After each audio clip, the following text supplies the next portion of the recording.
दोस्तों स्वागत है आप सभी का हमारे चैनल एक्सपोज जिसमें ये है एपिसोड 8। तो चलिए शुरू करते हैं। विक्टर अपनी फैमिली को लेकर के एक स्पेसक्राफ्ट वहाँ से रवाना होने वाले रहते हैं।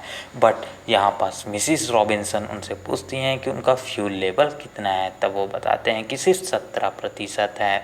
मतलब यहाँ मिसिस रॉबिन्सन ये कैलकुलेट कर लेती हैं कि इतने कम फ्यूल के साथ वो बाहर नहीं निकल पाएंगे ग्रह से, और वो सारे के सारे तबाह हो जाएंगे बाहर पहुंचने से पहले ही।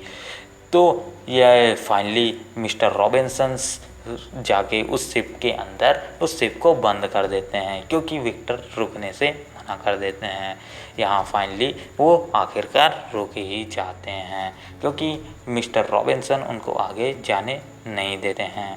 यहाँ विल काफ़ी परेशान रहता है, क्योंकि उसका रोबोट अभी इस दुनिया में नहीं रहा। डॉन को सबको यह बात बता देता है कि डॉक्टर स्मिथ असली डॉक्टर स्मिथ नहीं है, वो किसी का रूप धर के यहाँ बैठी हुई है, मतलब एक बहरूपिया है। इसीलिए डॉक्टर स्मिथ को एक रूम में कैद कर दिया जाता है। और मिसिस रॉबिन्सन ये डिसाइड करती हैं कि डॉक्टर स्मिथ के पास कोई भी नहीं जाएगा। और फाइनली यही होता है कुछ दिनों तक।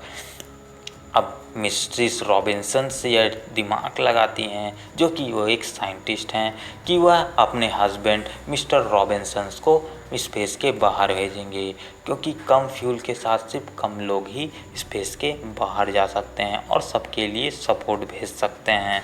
तो मिस्टर रॉबिन्सन्स का क्योंकि रिकवरी रेट बहुत ज़्यादा था, इसलिए वो डिसाइड करती हैं कि मिस्टर रॉबिन्सन ही बाहर जाएंगे।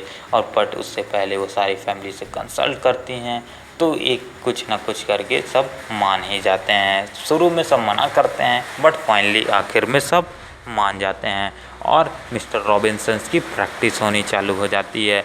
बट यहाँ एक बहुत बड़ी प्रॉब्लम आती है कि दैट मिस्टर रॉबिन्सन अकेले सब कुछ संभाल नहीं पाते हैं। यहाँ पास डॉक्टर स्मिथ खुद को बचाने के लिए यानी बाहर निकलने के लिए एक से एक प्रयास करती हैं। वो सबसे बड़ा निशाना साधती है व्हील को, कि वो व्हील उनकी मदद कर सकता है, क्योंकि वो उसे अपने पेरेंट यानी अपने पिता से बहुत प्यार है। वो उनके लिए दरवाज़ा खोल ही देगा, क्योंकि डॉक्टर स्मिथ चाहती थी कि वो उसे बचा सकती हैं, क्योंकि उनके पास रोबोट है। यह बात वो अभी तक नहीं बताई है विल को, क्योंकि विल के पास डॉक्टर स्मिथ के पास रोबोट है। फाइनली उनकी तैयारी पूरी हो जाती है और डॉन भी इस शामिल हो जाता है स्पेस में बाहर जाने के लिए, और वो सब बाहर निकल जाते हैं और ट्रेनिंग भी कामयाब होती है। अब आता है आखिरी स्टेज। डॉन और मिस्टर रॉबिन्सन फाइनली डिसाइड करते हैं कि वो बाहर जाएंगे और सबके लिए ज़रूरी चीज़ें यानी इस हेल्प भेजेंगे। ऐसे ही होता है और वो दोनों बाहर निकल जाती हैं। इन सबको गाइड करने वाली थी मिसिस रॉबिन्सन। बट फाइनली आखिरी में जूली और पेनी बाहर बैठ के देखती रहती हैं। तभी विल जाके डॉक्टर स्मिथ का दरवाज़ा खोल देता है। तभी डॉक्टर स्मिथ बाहर निकल आती हैं और वो मिसिस रॉबिन्सन के सर पे एक हथौड़े से वार करती हैं और स्पेस क्राफ्ट तबाह